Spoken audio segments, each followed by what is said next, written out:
we want to start working our way back to the same position that we were just in. So we want to get weight onto my opponent's hands.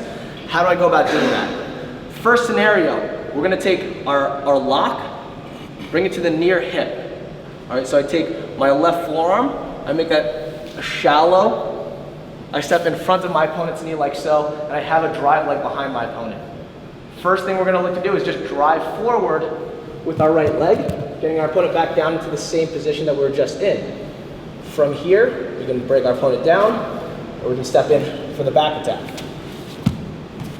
So, first thing we're going to try to do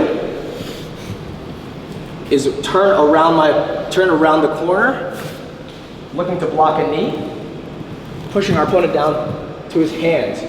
From here, we have the same two attacks that we just went into, throwing the legs over.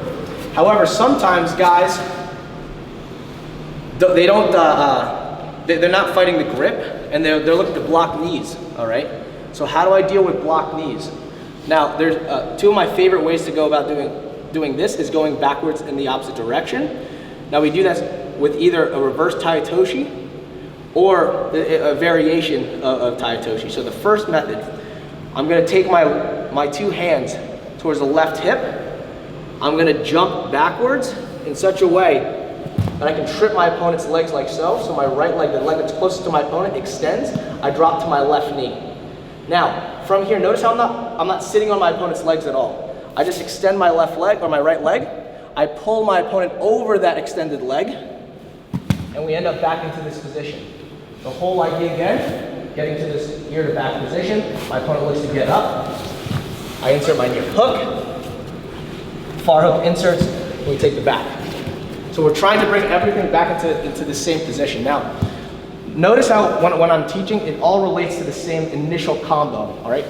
If you guys get good at this, right? Even when you're going against a better opponent, if you can learn how to bring your opponents into this position that you constantly work at, that's how you can start getting a lot of success at the higher level. So try to master, a set of techniques and learn how to bring your opponents back into that position. So that's what we're going into. We're bringing our opponents back into the same position. So my opponent now stood up. The first scenario, my opponent oftentimes is trying to fight the hands here. If he's fighting the hands, he can't block my knees.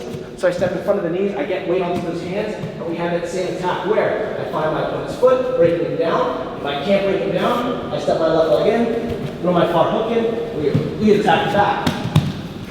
This time, rear body lock. My opponent's not defending the hand, so I have a good tight lock here, but now I can't sit around the corner. He's blocking my knees, he's doing a good job blocking the knees. When I feel this, I switch to a reverse taitoshi. I take my two hands to the near hip here. I drop to my left leg as I extend my right leg like so, and I pull my opponent over my extended leg, ending up in this position. Once I'm here, same idea, ear to back as he goes to get up, sliding my left leg in with a nice thigh pry here, head comes forward, I replace my thigh pry with my hook, breaking our opponent down with a power half Nelson, successfully taking the back there.